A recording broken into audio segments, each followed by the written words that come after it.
is the network service of the NTA.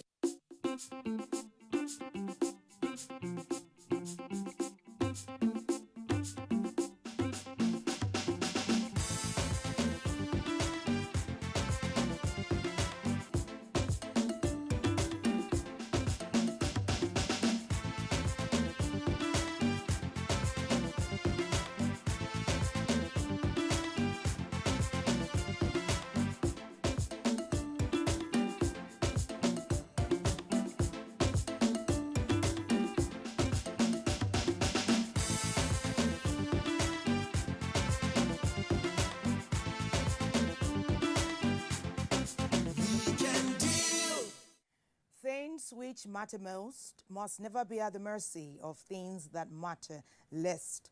Johann Wolfgang is talking, and we are in agreement. We opened the conversation yesterday talking about getting our priorities right. We first start doing that as individuals. We can continue as a family, nuclear or extended. We move on to do that as a community, as a state, and then eventually as a nation. We also learned that you must get it right first as a follower before you can ever aspire to be a leader and get it right there.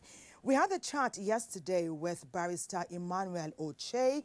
We spoke at length. Today, we'll be talking with different people, all with a view to ensuring that we get our priorities right individually and collectively. Welcome to Weekend Deal. My name is Thelma Obaze, and it's great to have your company this first day of another week. Yes, there's many reasons to celebrate. I'm still talking about priorities. Your health in your hands. And the team coordinator, team producer, Yinka Adegboyega, have been gaining accolades, recognition, applause, and awards. And we want to mention that this morning and celebrate him and his team as he got recently the Impact Africa Summit Award for your health in your hands. Yes, indeed. You are in the company of the Weekend Deal team. And I talked earlier about unrelenting commitment, focus, tenacity.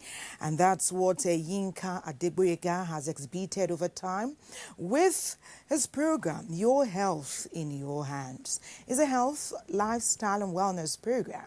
And they have been awarded, applauded, and acknowledged with the Impact Africa Summit Award.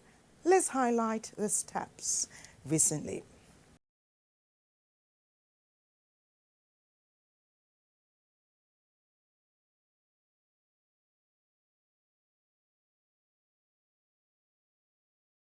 For the Nigerian Television Authority, the Programs Directorate, and indeed for all producers. Congratulations, Yinka, and Your Health in Your Hands, the Impact Africa Summit Award. Doshima Pius Ikerave has also not been resting on her oars. That's how, against all odds, garnered for itself the Social Justice and Leadership Awards. Kudos to the entire team and producers. We keep walking, come rain, come shine. Well, it's time to set the tone again today for our conversation, getting our priorities right as a nation. If we want to succeed in life as individuals or as a nation, we must get our priorities right. Also, the only known road to development is productivity. For production creates value, which leads to growth. Diversification of the economy is compulsory, and it must be in the real and service sectors. Alternative energy, information technology, and export-driven production of intermediate products should replace oil and the dependence on primary products. Getting our priorities right is a very, very important thing to us as a nation, as individual and even as a nation. In 2021, we are still talking of head count, population, when this system, the citizens of this country, there can be a full database for citizens of this country. And so you make it mandatory, every hospital, anywhere where your child or so is born. From that day, we have that already. If we have that, then from the issue of when any child is born, it must be registered in the system. These things are not rocket science. Government don't have the actual figure of the country, of the citizens of the country. For how many years ago we will say over 200 million. Some will say over 180 million. Some will say over this. So how do we plan with that? Planning is the bedrock for any nation. And they said without planning, you are leading to disaster. So every nation needs to plan. That is why data is very critical to any nation, because without data, you don't know what you are dealing with. So, and one of the first and most important source of data is the census data, which covers every person living in Nigeria at the time of the census. We must instill meritocracy and shun all forms of bigotry. The world is said to be a global village. Therefore, we must use our best intellectual capital to run things if we must be competitive and grow. Nigeria needs a strategic plan because all the unemployment issues and the situation of the country have made us realize the need to fall back on small and medium enterprises. Government jobs are not increasing, but the population is increasing. So, we need to get our priorities right as individuals and as a nation. Imagine when we had cocoa pyramid in this country. So if we had followed up by now, we should be exporting cocoa-based food to Europe or other parts of the world. With the census data, Nigeria can plan in the right direction in terms of whatever sector you mean, in terms of education, in terms of health, in terms of social infrastructure, in terms of economic development, in terms of providing basic amenities, and everything you can think of. It is the best based on data. And the census is the only platform that can give you that kind of data that you can plan for every component part of this country and every locality, every state, every local government area, and it will be very helpful for our national development. The time for the blame game is over, and a paradigm shift in thinking, policies and action is needed across all sectors of the country to put Nigeria on the path to recovery. You see people shouting everywhere and then, oh, the president has to be Christian, the president has to be a Muslim, the governor has to be this, the governor has to be a Muslim. We should forget about this and talk about competence. That is what is done in civilized society. Even planning for roads, even planning for electricity, even planning for transportation. Do they need water transportation or do they need road transportation? So all these things are critical information that you get only in the census data. Our focus on Weekend Deal today will be on getting our priorities right as individuals and as a nation. You're watching Weekend Deal. Yes, that's setting the tone for our conversation today. We should get it right. And continue with that conversation, Randy has been doing some investigative reporting and is focusing on the role of individuals in getting our priorities right. Nigeria is the 7th most populous country in the world, home to more than 200 million people, a favorable weather for agriculture and natural resources, and most importantly, the largest economy in Africa. But like they say, you can't have it all, as the country has its fair share of man-made challenges, which is slowing genuine development. The blame game is one common attribute amongst citizens. The question begging for answers is, how do we start getting our priorities right? When we talk about setting our priorities right in the country, we want to look at our ethics and values. What are the Nigerian ethics and values as enshrined in the Constitution and the revised one that the National Orientation Agency, in collaboration with the Office of the Secretary to the Federal Government and the ICPC, have just revised to let Nigerians know that unless we get our priorities right, we cannot move ahead as a country. To keep to the rules and the ethics of your job, to ensure that you do the right thing at the right time, to be the change agent you expect to see in the nation. That is part of setting our priorities right. I would rather address 200 million people, right, who can consume a product and drop one kobo on the table, all right?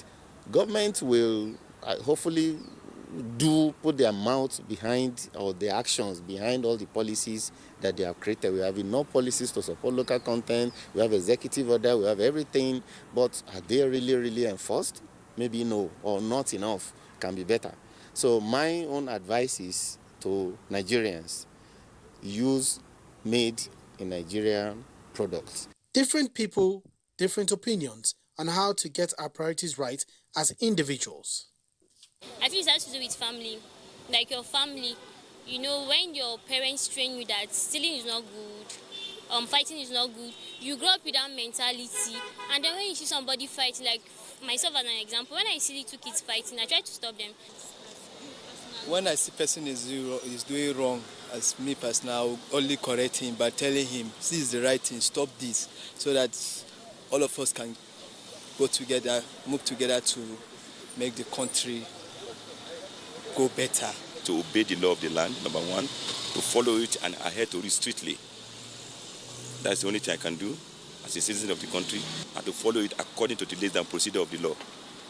Yes, the National Orientation Agency is actually advancing what we call advancing the national core values, the ethics and the national core values. And we are now engaging in what we call Catch Them Young. The National Orientation Agency nationwide is establishing integrity clubs in the schools to let the children at this young age know what their responsibilities are, to learn the ethics and values of Nigeria, discipline, integrity, patriotism. When these ones grow, as they will say, you train up a child the way he should go. When he's old, they will not depart from it. You teach them what this is, so that when they get to the position of authority, they will actually practice this. They don't need to be coerced to do it because they have learnt it from childhood. The Nigeria of our dreams is right in our hands. Let's take a look at ourselves in the mirror and make a positive change. Let's take responsibility as individuals. Many thanks, Randy Diako, for that, the role of individuals in getting it right. When we get our priorities right, we don't just grow ourselves and our community. Eventually, we grow our nation. Let's meet our guest, Honorable Kingsley Oriakul. Nice to have you on Weekend Deal. Thank you very much. Getting our priorities right. Weekend Deal is your priority today, and you're setting the tone. Yes. Coming in early and ensuring that we have a very enlightening chat. We thank you for that. Thank you very much. So you have followed the trend of the conversation, getting our priorities right. And the reason we're talking about this, perhaps, is because in some areas, some may be of the opinion that had things been done one way, right, left, center, we may not be facing some challenges that we're facing today as a nation. But let's look at the role of the individual. Okay. We just saw that chat with Deputy Director Programs of the NOA talking about us individuals and setting clubs in schools to catch young people. Yes, catch them young. Well, I don't have problem of catching them young. I don't have problem with policies, especially when it's coming from government. But I have problem with implementation. And again, I looked at it not from, say, let us take it by verbal nature of it. Let's put everything on practical. How are we actually taking this? We're establishing clubs, but something that will motivate the kids, are we carrying it out at grassroots? I will give you, for example, the way we display wealth in the nation. Somebody will say that he's doing this Big Brother, and you are giving the person 30 million. And somebody will be an excellent person in physics, you are giving him 250,000. Are you encouraging him to pay the price for that core value? Say, look, education is what I've been sent to do. I've been sent for learning. Let me actually concentrate. Or let me just live. Look at what is happening to our schools these days. Because of the way we display wealth by maybe the top class. Everybody wants to be like them. Until we now begin to redirect ourselves, that my lifestyle as a teacher, my lifestyle as a deputy, as a director, my lifestyle as a politician is affecting my environment. You find out that even the kids would naturally start learning. Okay, but we do know that even growing up, all of us grew up. Yeah. Catching them young, going to the schools to latch on and help them to have a different perspective of what life is all about is also a right way of doing things. We can't say because this thing has not been done in the way it ought to be, we continue going in that direction. We are saying now, okay, not right that way, not right this way, but if we do it this way, perhaps we'll record a bit more success. What is the role? Because these children have come from a foundation and now we're going to meet them in school. How successful will this catching them young idea be in your own perspective if someone hasn't done what they ought to do from the foundation in terms of instilling in your children what the right priorities ought to be? You know, I looked at it from multiple approach. And what is the multiple approach? The school has a role to play, maybe the club. And bear in mind, what of the kids that don't have opportunity of going to school? Are you not going to stay, put that thing in them? Then we have equally an approach from parents or from home. Because parents equally have to check your priority. You have to check your lifestyle as a mother, as a father. Right? Then when you get to school, equally as a teacher, before you say, okay, from the club point of, because the club, you are going to make it in form of a discussion among them so that they can talk to themselves. But before then, a teacher, what is your behavior? What are your behaviors before them? Do you get the point? As if these things, whether we like it or not, these kids are watching us. And most of them, they want to copy us. Remember those days when we were kids, when you are first in class, they will call you and people are clapping. And the next time I want to be first too. And you find out that you have set a standard that all of them want to, even without talking. Everybody wants to be, this is the first in the class, and they want to copy you. But these days, what happened? We are looking at kids that come to school with iPhone, and who bought the iPhone is the father or the mother. So I want to equally my own parents to buy me iPhone. So you can do the talking, but you have not done actually the follow-up. It's possible that we can't completely eradicate the negative aspects from every community. Even the best societies, the best countries have an element of negativity. We know that not all children will go to school, but this is our hope that if we begin to address those who are in school, even those who are not, we'll see them in their communities, in their neighborhoods, and copy what they do. Those teachers you speak of are also parents. So if they are not getting it right in the classroom, one wonders what they are doing with their own children at home. Because if you are dissatisfied as a parent, as a teacher, whatever, it shouldn't negate your core responsibility as an adult in a civil society such as ours. If I take you back, Elite, I was telling you earlier about Ajakuta Steel. We spoke expansively with a barrister yesterday, and he talked about, yes, Ajakuta Steel has moved, taking some steps, interesting steps, but a lot more could have been done. And now we're talking about priorities. A lot more can be set in motion. And that's why somebody is commenting today from Ilorin, Kwara State. He says, with effective planning, accurate data, sincerity of purpose, we will get it right from the get-go. Let's put that into perspective. Just use simple language to expatiate on this. But the most important thing I consider is that the government must come out with a policy that can easily be executed and be firm about it. Ajakuta has a lot of foreign interests, right? And the government have to equally stamp their feet in order to make sure that he is going to get it right. Not considering those external pressures, but considering the benefit that it will be to us as a nation, especially to our industries that it will serve. But you find out that the external pressure is what normally affects most of those industries. Do you get the point? So what we are looking at, a government that can place, say, look, Ajokuta, we must get it right because it's going to solve a lot of industrial problems for us. That's the first and foremost. Our government must surely go all out. It's like if you watch this fuel importation we are talking about today, the subsidy. The subsidy, if the government can look at it and say, okay, let me close the leakages, the loopholes, you find out that this issue of paying 5,000 or this can easily be handled. Because when you say fuel subsidy, everybody is virtually being affected.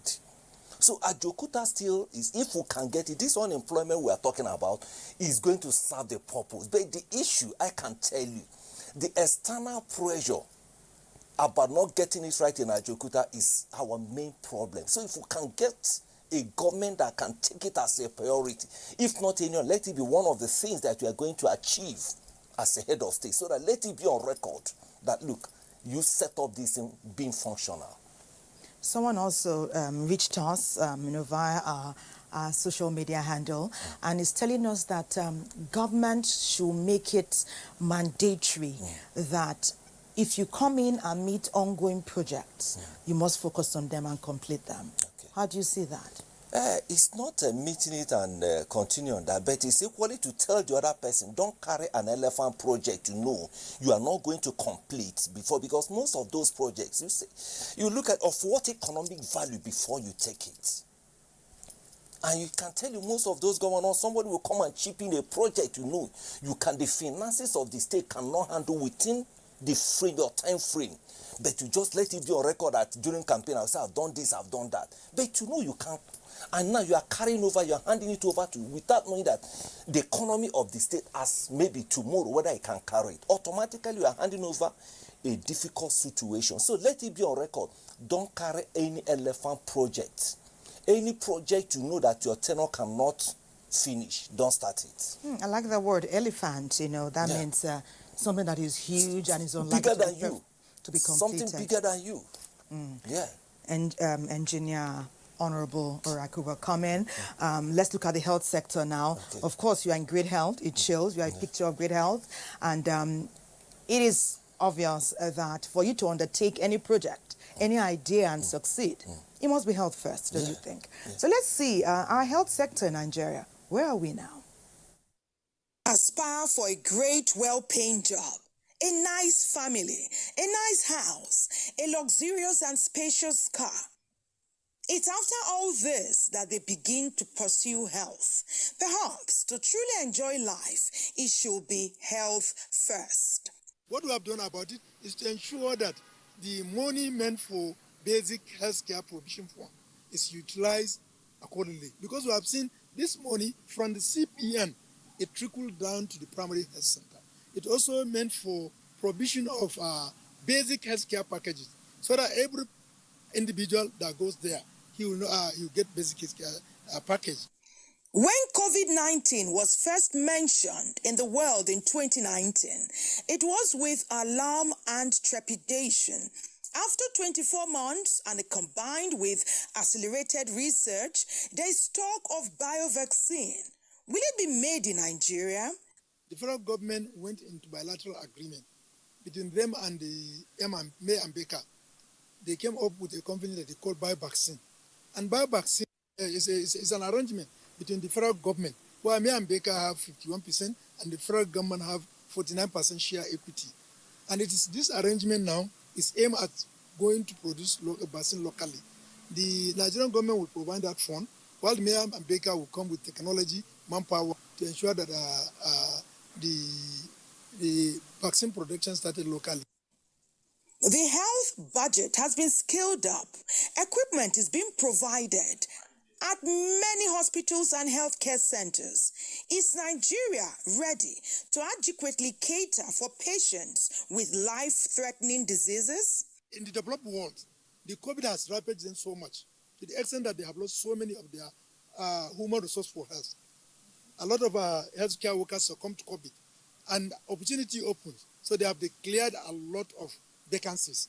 This has now made, this is not only in Nigeria, made a lot of doctors in the third world to shift from their own area to developed countries so that for greener pasture. What is needed is a holistic approach. approach, address infrastructural deficit, and then address human resource for health. Nigeria boasts quite an amount of research institutes. How are they matching increased funding with improved research outcomes? In fact, Nigeria, as far as Ebola and COVID is concerned, world over we have been rated high in terms of our response, because we have a parameter to assess funding of healthcare in the country. We had a Abuja declaration that mandated each and every African countries to combat diseases and strengthen their health system. If you look at the NIPRID, they are supposed to undergo a research into our herbs within the country and see how they can identify the active ingredient in it so that we can manufacture it for possible local and external use. Getting our priorities right as a nation involves, to a large extent, getting it right first in the health sector. Talking about our health first.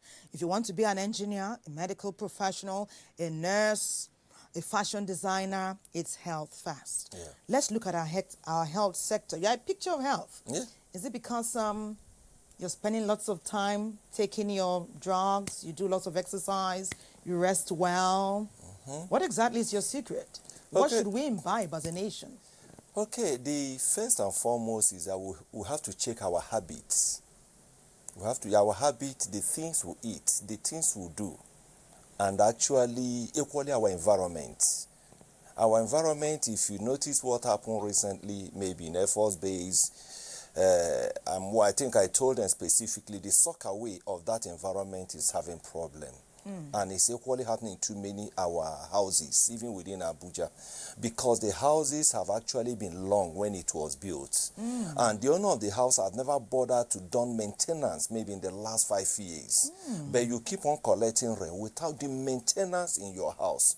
And the effect is hazardous on the people that are living within that environment. Equally, let's check the things we eat.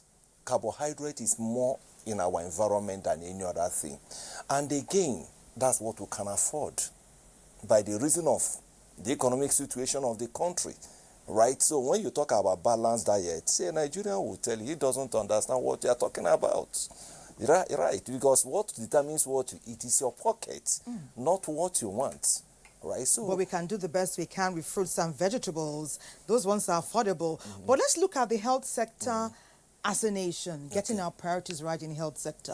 What would you say we stand? Yeah, I think that's where I'm going to throw you back to the governors. The governors, most of them have never gotten it right. Because, you know, this COVID of last year exposed us very, very well. To the extent that we could no longer travel because of ordinary headache. Because if our hospitals are functional, if we have a very good hospitals and our doctors are working very well, tell me why I should go to UK because of spinal injury. We know we can handle very well. But because they have never placed priority to say, let me build a hospital that has a fantastic equipment that can handle most of these common, I'm not saying complex diseases, common diseases. Let me equally handle my medical personnel. They have their risk allowance. Are you paying them their risk allowance? Are you paying them their allowances as at when due? Because these are the people you need them, whether we like it or not. But you discover that it's not their priority. Instead, you pay this, in quote, the honorable members, the State House of Assembly members, more than the medical doctors. And you don't expect doctors to be happy with you. So the issue that most or many states in this country have never gotten it right. Their priority have never been towards the medical, it has been towards political. Okay, so, and for them to even harness their political aspirations, they need to be healthy. They need to be healthy. Yeah. So to get it right now, what must we do? Yeah, that means we have to return back. Our primary healthcare system have to be well developed because they are handling the rural areas very, very well. Federal medical centers have the well equipped to handle most of these complex issues. And if it's possible, let's start having special medical centers in some areas that can handle something like cancer. Cancer patients, most of these terminal diseases, we can have special hospitals that can be a referral hospital that people even outside Nigeria can come. But the issue is that they prefer going abroad to do it, even if after building. Is it well equipped? No. Do we have medical personnel to man it? No. But there's something happening in the health sector. Yeah. Medical professionals are leaving the country. Okay. In fact, our guest mentioned it. He's an honorable, and he said in the last 1 year, we are over 1,900 medical personnel from different fields have gone out of the country. How do we get them to even stay? Because he is saying they've equipped some of the primary healthcare centers, they've equipped some hospitals, but the personnel to give treatment to the patients, some of them are not available because there's some pasture elsewhere. How do we create a nice pasture for medical professionals to stay? The truth about it is that ask some of them, are they paying them their salary as at when due? I can tell you there's a state I know in this country that is owing doctors now up to 2 or 3 months. And again, I know a doctor that is collecting, you are paying a consultant, how much? 300, 200 and why you're paying a 200 naira? 200 and something thousand or 300 and something per month? Per month. It's too small? Yeah. Compared to their colleagues. You know, these things are, human beings are, these things are competitive in nature. The issue they are begging, like us is asking you, give us a very good enabling environment so that we can practice. Right? So most of those doctors equally, are you paying them well? Are you giving them their allowances? Are you giving them equipment that can make them learn on the job? Because most of the equipments are obsolete. Forget about these ones, that what they normally do is that they are telling you they are bringing equipment. Most of them are refurbished. You have evidence of that? I said most. You know, let's not actually, start. But I said I know a state that now a consultant is telling me that for 2-3 months they have not been paid. And that's the doctor, he has family. Especially within this season, you are going to take care of, and somebody is owing you, and you are seeing the person, taking his own allowances, paying his own this, and you want the doctor to be happy. No.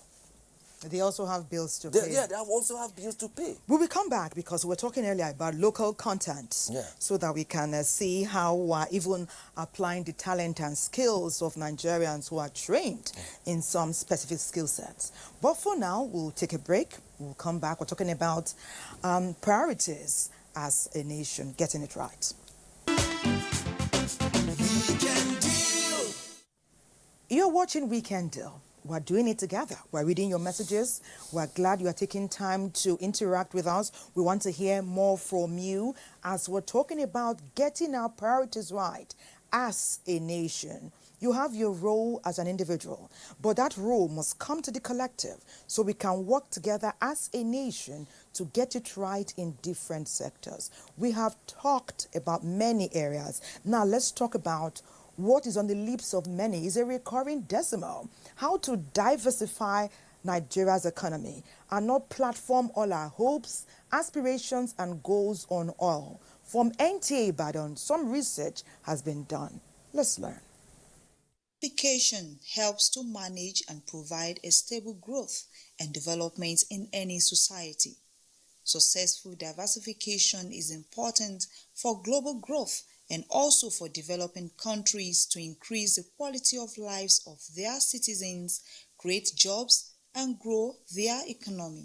Since the discovery of crude oil in Oloibiri in the Niger Delta of Nigeria towards the late 50s, there has been paradigm shifts in sustaining the economy. There have been different issues emanating from environmental pollution arising from oil exploration and escape of other chemicals used in the production process of crude oil. Sincerely, before 1960 that the oil was discovered in Nigeria, agriculture was the mainstay of the Nigeria economy. We have Groundnut Pyramid in the north, we have cocoa in the southwest, we have oil palm, we have rubber and gum arabic and all these agricultural products that is really, we are highly competitive, in terms of foreign exchange through agriculture. Wealth generated from oil revenue, which is currently not stable, and enough for growing the economy led to the present administration under the leadership of President Muhammadu Buhari into diversifying the economy to non-oil sector to support the economy of the nation through diversifying into nuclear power, ICT, agriculture, ethanol, biodiesel, and mineral sector. How have they fared? Yes, we absolutely need to diversify from the oil sector. Essentially because, first of all, the world is moving away from fossil fuels and into a greener future.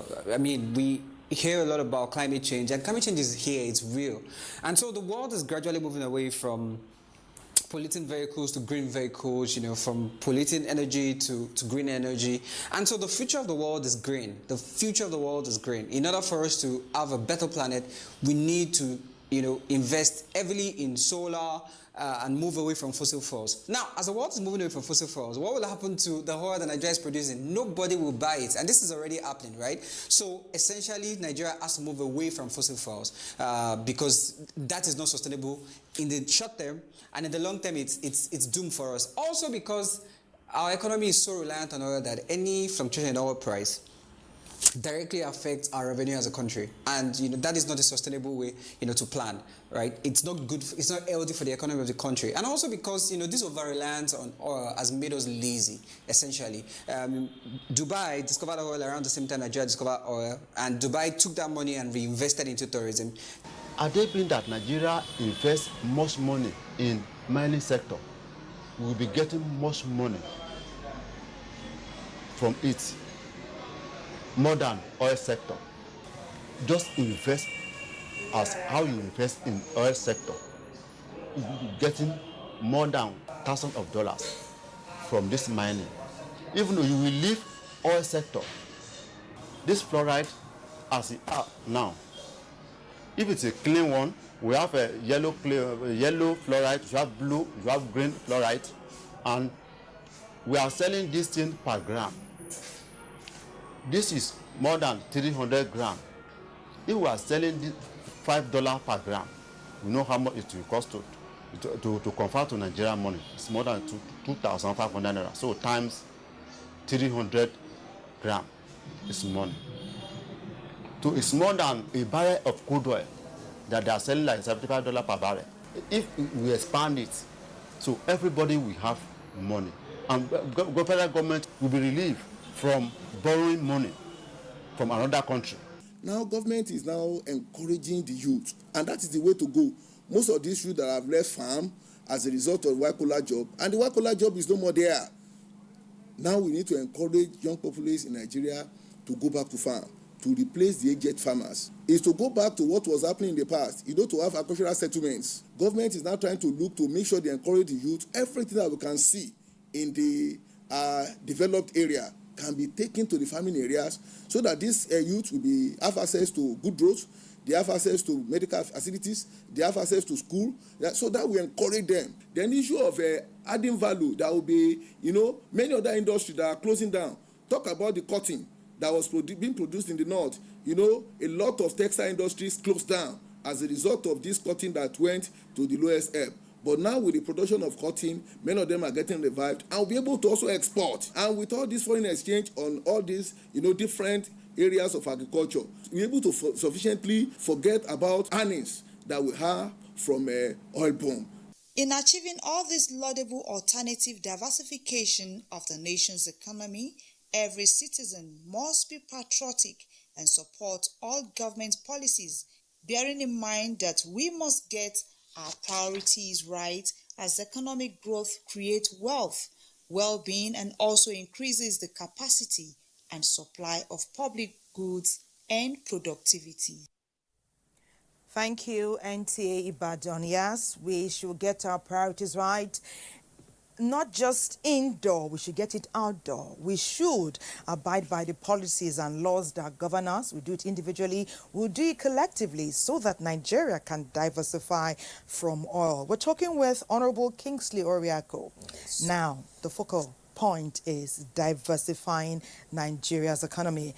There's been many attempts to ensure and to establish nationally and internationally that Nigeria is committed to diversifying our economy and reducing the attention and the pressure on the oil sector.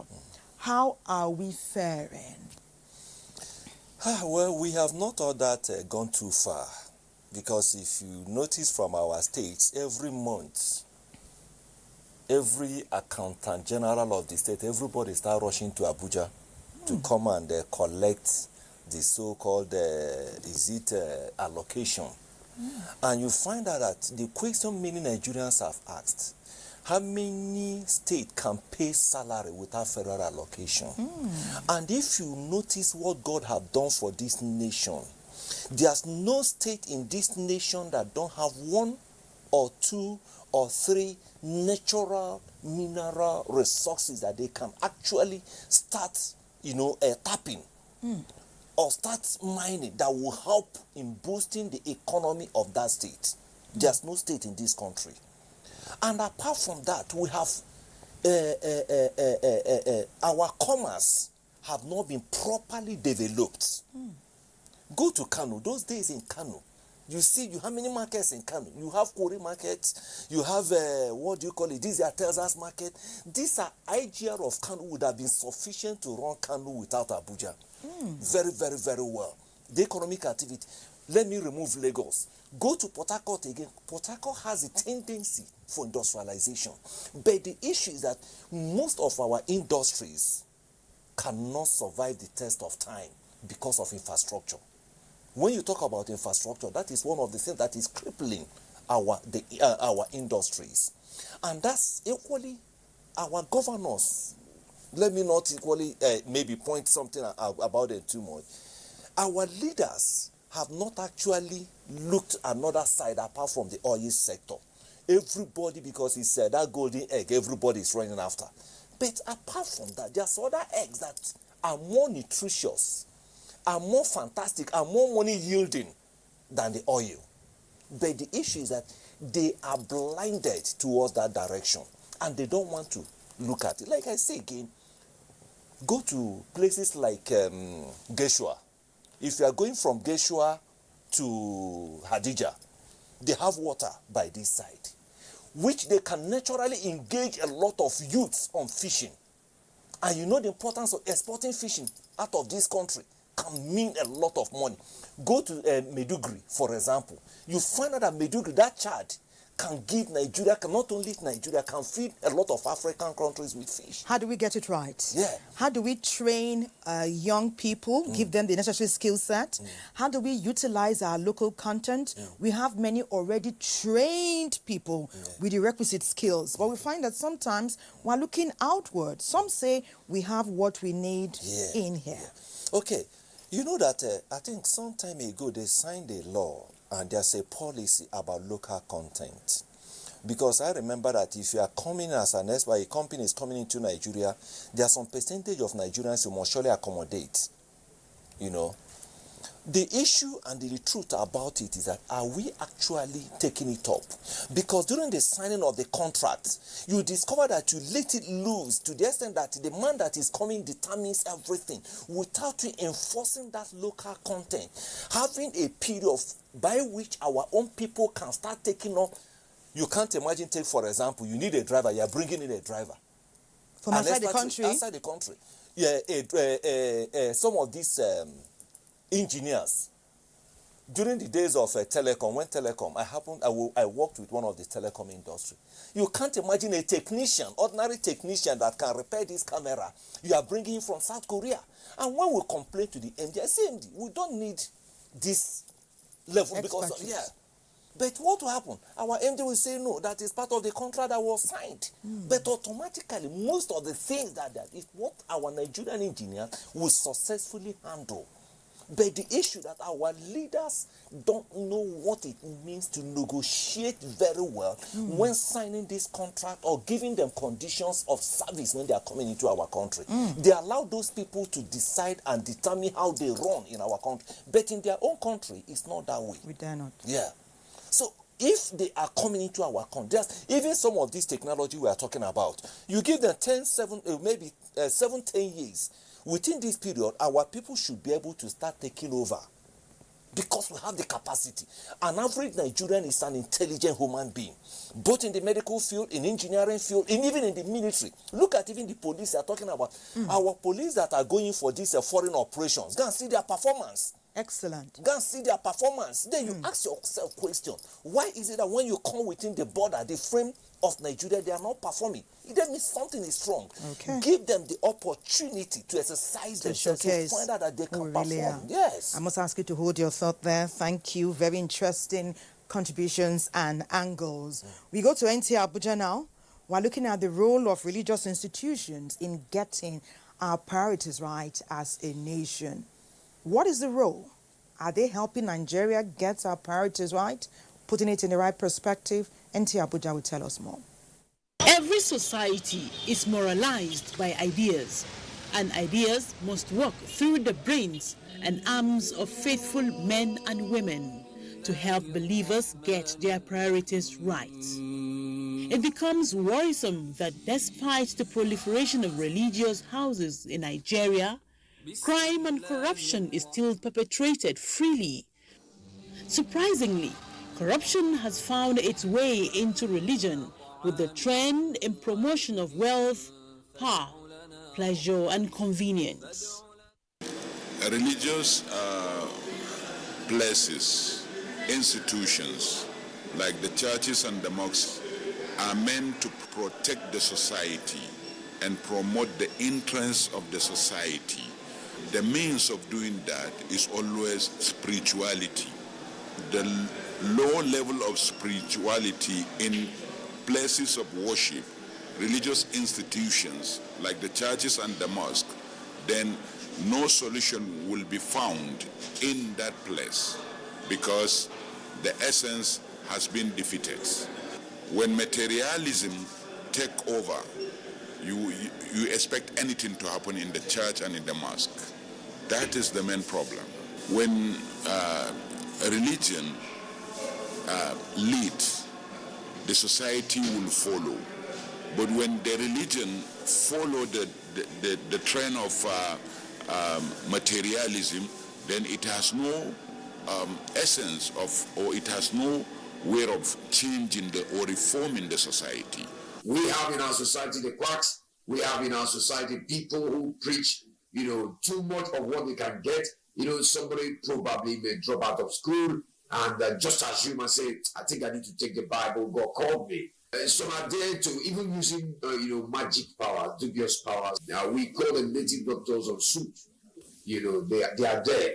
But that's not to say that the real ones are not there. And those people also that are into such, omen, you find that they don't belong to any organization.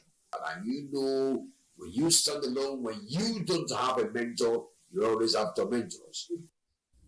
Increase in the number of religious homes and the corresponding rise in moral decay is a very curious paradox in Nigeria. Our pastors and imams must set good examples with their own lives, because the fundamental purpose of any religion is to make for a pious, upright, and proper society. What we need is to, first of all, reform the institution itself. I mean the religious institution itself, to be a corrupt-free institution. It's not the quantity of the mosques and the churches that matters. What matters is the quality. We have more mosques in Nigeria than in Iran.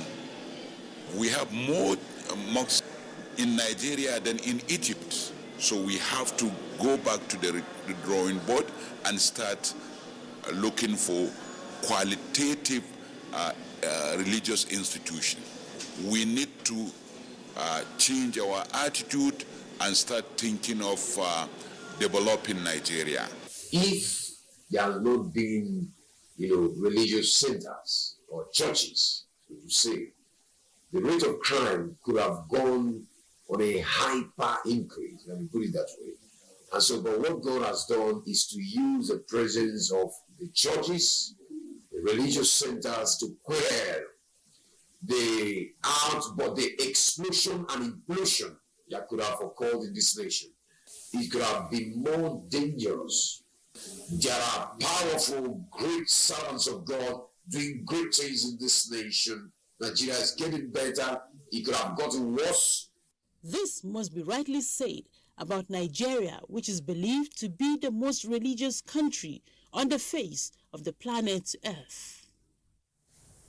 Many thanks, NTA Abuja. Very enlightening.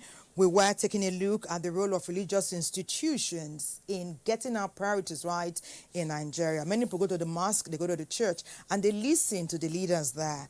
They ought to be taking away something that will enhance their ability, their capability, and their followership tenacity. But let's talk to our guest as we sum up all we have been discussing about getting our priorities right as a nation.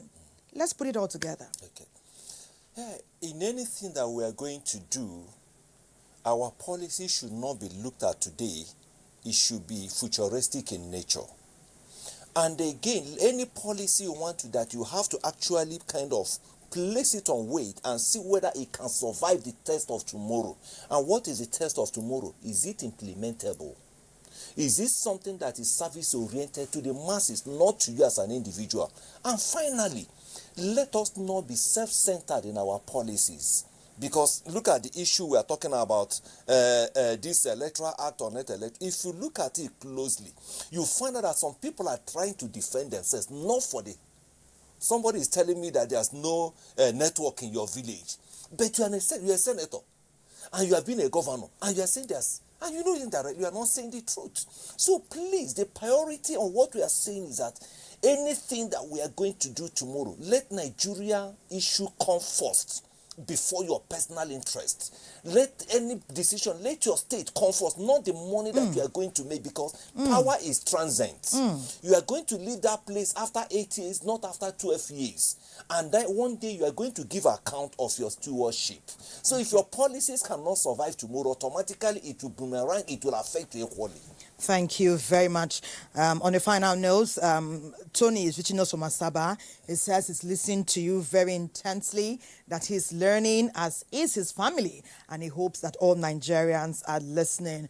Honorable Kingsley Oriaku, thank you. Thank you very much. For giving us different perspectives to analyze what's happening in our nation, Nigeria, today. It is for our collective benefit. Nigeria can, should, and is getting our priorities right in every sector. Yes. Thank you for coming on Weekend Deal. Thank you very much. I appreciate you. We'll keep Nigeria going. We'll keep on praying for the survival of this country, a great nation. We're supposed to rule Africa by now. And one day, we are going to rule Africa. Thank you. Thank you very much. You're watching Weekend Deal. A break beckons. Please stay with us. Earlier on, we were highlighting the excellent steps taken by Yinka Adegboyega and his team for your health in your hands, especially as we celebrate the award of the Impact Africa Summit. Let's see it again.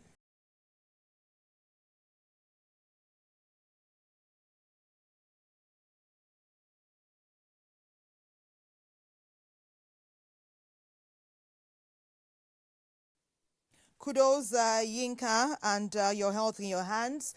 Disability Rights Advocacy Award, also talking about social justice and leadership.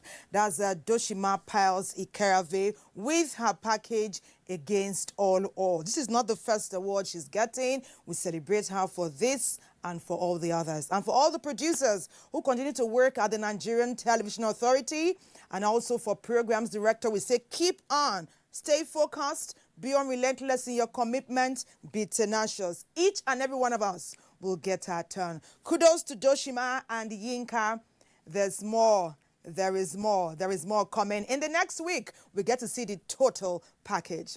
And you who has kept a company on Weekend Deal, we want to say big, big, big thank you to you as we forge into a new week. Ensure that you get your priorities right. First as an individual and then as a collective, to grow and to prosper and to progress our nation. God bless Nigeria. Bye-bye.